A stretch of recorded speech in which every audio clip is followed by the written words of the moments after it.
Hey guys, make sure to subscribe and hit that notification bell to be updated every time I make a new video. Thanks, let's begin. With a title for a film such as this, directed by the godfather of gore, I can't wait to see what it delivers.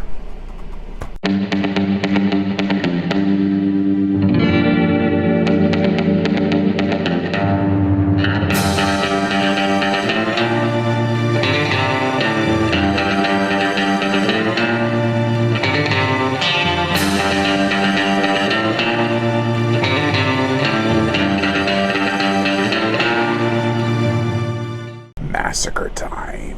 This is a 1966 spaghetti western, and is also the first film in the Vengeance Trails box set from Arrow Video.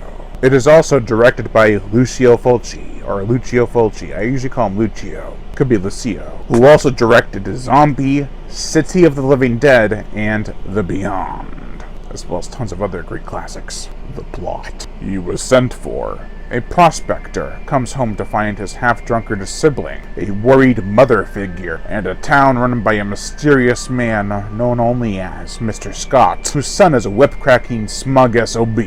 This prospector has found hell at home. Can this prospector find the truth and get some answers? Or will there be a massacre? Or both? Massacre Time is from the Vengeance Trails box set, which I just mentioned, so if you're not paying attention, you might have missed it. It's featured alongside 3 other films, which I will be reviewing. I can't wait to get into them. This was a fun one. Campy as all hell, and poorly dubbed. Massacre Time is the typical spaghetti western revenge story, but with a flair for the ridiculous.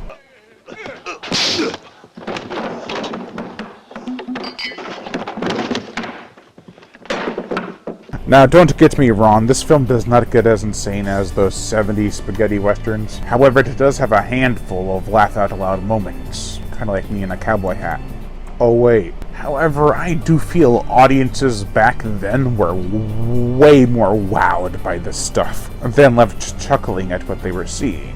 Also, some of the big reveals are handled a bit too quickly, and can leave the viewer a bit confused. One had me wondering, if he's related to him, then how does his other son have any association with him? I had to look it up after finishing the movie. One thing that was clear from the get-go was the dubbing, which, as mentioned before, is poorly done, but adds a level of charm to this movie. However, one thing that American and Italian westerns have always shared is the beautiful cinematography. Italians were masters of this. Fulci was no exception. He's always dabbled in the deep fogs and atmospheric settings, and that does kind of translate here, not to his full extent, which he later falls into, but this is not only a gorgeous movie, but a great Blu-ray transfer from Arrow Video. Compared to the original picture quality, which I did see on YouTube, the colors really pop in this movie. From the bright blue sky to the harsh saturation of grass. It's gorgeous.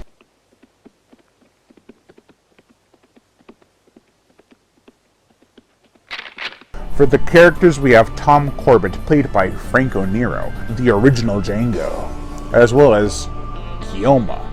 And he was also in The Shark Hunter as, well, the Shark Hunter. He's the blue-eyed cowboy. I felt he didn't stand out in this role compared to some of his other works, but come on, it's Franco Nero. He does take a lot of hits with the whip, and he still manages to come back and fight and look gorgeous while doing so. He's a good shot, who can also apparently somersault, no problem.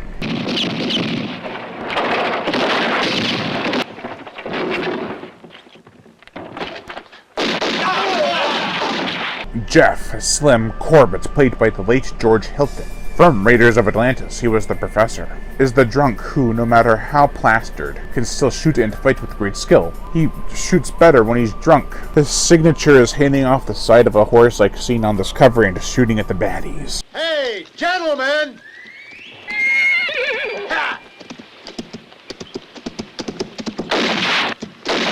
If he's this good when he's drunk, I wouldn't want to cross him when he's sober. I like how his character always asks for his victim, "Hey, you there," and then shoots them. It's funny enough to warrant a chuckle almost every time. There's one part where he leaves Tom to not fight, but then it's as if the writers figured, hey, we'll bring him back sooner rather than later because he's actually a great character, and have him come back in the very next scene and have him be like, I changed my mind. Okay.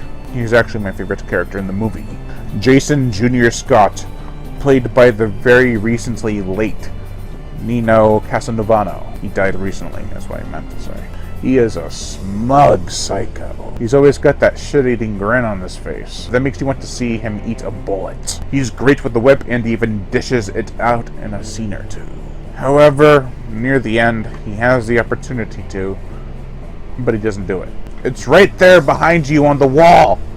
Grab it! Mr. Scott, played by Giuseppe Adalbati, seems to be the bad guy at first, then is betrayed by his own son, or Jeff. It's not really clear in that scene. It shows one possibility, and the dialogue introduces another. The Undertaker, played by Takan Yu, speaks in fortunes, and is always asked to pay for his information.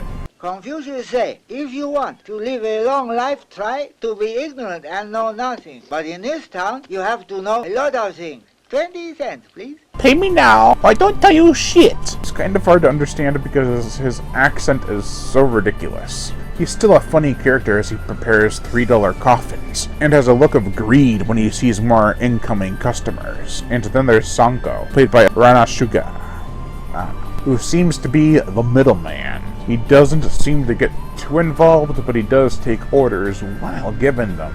He tells Mr. Scott that Tom has to get up by himself, but then tells Jason to stop beating Tom because Mr. Scott said so. Okay. Massacre Time definitely doesn't want to waste your time. Jeez. This brisk 90-minute picture tells a basic story with crazy stunts in exchange for an actual development. Pure entertainment. The gore, the effects. I might just change this to the violence and the action and the effects, or the action and the effects. A man is torn apart by dogs and is seen very reminiscent to Django Unchained, which came out a long time later. There's harsh whipping that'll leave many a scar, as well as bloody bullet hits, including a hilarious headshot. As well as a guy being shot and flung backwards because of the impact of the bullet, which is impossibly ridiculous, but awesome. It's not the most graphic Western, but it's head and shoulders above most American ones from around this time. The effects are decent, the scar appliances are passable, and not too over the top.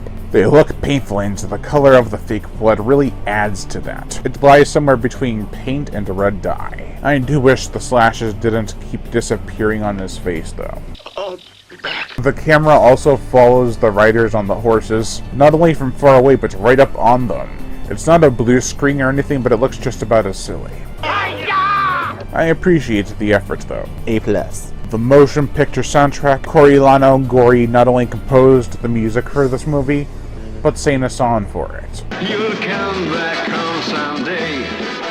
You'll come back home someday.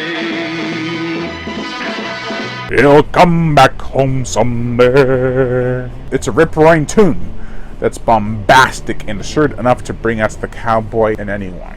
Most of the instrumental work is just reworked versions of the song that was sung. Different styles were done, and some even sound ancient. Like some Egyptians were playing a song for the almighty man that is Franco Nero. And fill your eyes with bitter sand, bitter sand. That's enough of that. Overall, this was a fun entertainer. It's a simple story with a great execution. While there are some silly parts, I enjoyed it thoroughly. It's pretty cheesy and sometimes a bit forgettable, but is undeniably entertaining. The characters are not too deep or even memorable, save for George Hilton's character. He has a carefree drunkard attitude until he's robbed of something that he holds dear. There's also that twist that was out of left field and poorly done and explained. Therefore, my reaction wasn't all too impressed. Still, this is a fun 90-minute time passer that has some of Lucio Fulci's style and charisma that we would see later in his horror films. Overall, I give Massacre Time. A 3 out of 5. Thank you all for watching. I'm Brian Gatto, the Horror Shark. Make sure to like, comment on, as well as share this video. Like my Facebook fan page and support me on Patreon, where even $1 a month can help keep this channel going on strong, and I greatly appreciate it. Plus, you get access to body counts and other music videos that you cannot get on YouTube because of copyright and restriction. Monetary support, if you'd like to support the channel through PayPal, it's horrorshow37@gmail.com. I greatly appreciate it. But if you don't want to support me with any money, just hit that notification bell to be notified every time I make a new video. And as always, yeah, subscribe.